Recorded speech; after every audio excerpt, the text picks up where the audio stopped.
Title కొద్దిగా shocking గా ఉన్నా ఇది ప్రస్తుతం హాట్ టాపిక్ గా మారిన అంశం. నటసింహం నందమూరి బాలకృష్ణ, క్రిస్ జాగర్లమూడి కాంబినేషన్ లో తెరకెక్కిన ఎన్టీఆర్ మహానాయకుడు సినిమా బాక్సాఫీస్ దగ్గర బొక్కబోర్లా పడిన విషయం తెలిసింది. వర్కింగ్ డేస్ లో పూర్తిగా స్లో డౌన్ అయ్యి చతికిలబడిన ఈ సినిమాకు సడన్ గా కొన్ని సెంటర్స్ లో వర్కింగ్ డేస్ లో హౌస్ఫుల్ బోర్డ్స్ తో కలకలలాడుతున్నాయి. దానికి కారణం పార్టీ వర్గాలు అఫీషియల్ గా సినిమా టికెట్స్ ని తమ కార్యాలయాలలో పంచుతూ కార్యకర్తలకు ఈ సినిమాకు వెళ్లాలని కోరుతున్నట్లు సమాచారం. దాంతో థియేటర్స్ లో కలెక్షన్స్ ఎలా ఉన్నా కానీ థియేటర్స్ మాత్రం కలకలలాడుతూ కొన్ని సెంటర్స్ లో హౌస్ఫుల్ బోర్డ్స్ తో కనిపించాయి.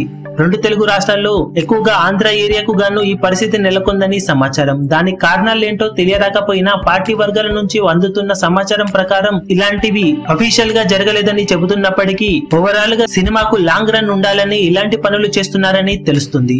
మరి వార్తల్లో ఎంతవరకు నిజముందో తెలియాల్సి ఉన్నప్పటికీ సినిమాకు హౌస్ఫుల్ బోర్డ్స్ కొన్ని ఏరియాలలో పడడంతో కావాలని పార్టీ వర్గాలే ఇలా చేయిస్తున్నాయని ఇండస్ట్రీలో చక్కర్లు కొడుతున్నాయి కొన్ని వార్తలు. రీసెంట్ గా రిలీజ్ అయిన యాత్ర విషయంలోనూ కొన్ని సెంటర్స్ లో ఇలాంటివే చేశారని, కానీ అవి పెద్దగా బయటపడలేదని, కానీ ఇప్పుడు వాట్సాప్ స్టేటస్ల ద్వారా ఈ సినిమాను చూడాలని కార్యకర్తలకు సమాచారం అందుతూ మెసేజ్లు వరుసగా వెళ్తున్నాయని చెప్పుకుంటున్నారు. దానికి సంబంధించిన 1-2 స్క్రీన్ షాట్స్ కూడా సోషల్ మీడియాలో చక్కర్లు కొడుతుండటంతో ఈ వార్తలు చాలా వరకు నిజమేనని ఇప్పుడు అందరూ భావిస్తున్నారు. కానీ ఏది ఏమైనప్పటికీ సినిమాకు ఇవి కలెక్షన్ల రూపంలో మాత్రం హెల్ప్ అవ్వవని, కేవలం పార్టీ ప్రచారానికి ఉపయోగించేలా ఇలాంటి నిర్ణయం తీసుకున్నారనే టాక్ వినిపిస్తుంది. మరి ఈ వార్తల్లో ఎంతవరకు నిజముందో అఫీషియల్ కన్ఫర్మేషన్ రావాల్సి ఉంది. ఈ వీడియో మీకు నచ్చినట్లయితే లైక్ చేయండి, షేర్ చేయండి, ఛానల్ ను సబ్స్క్రైబ్ చేయడం మర్చిపోకండి. ఏ చిన్న అప్డేట్ ను మిస్ అవ్వకూడదు అనుకుంటే బెల్ ఐకాన్ ని ప్రెస్ చేయండి.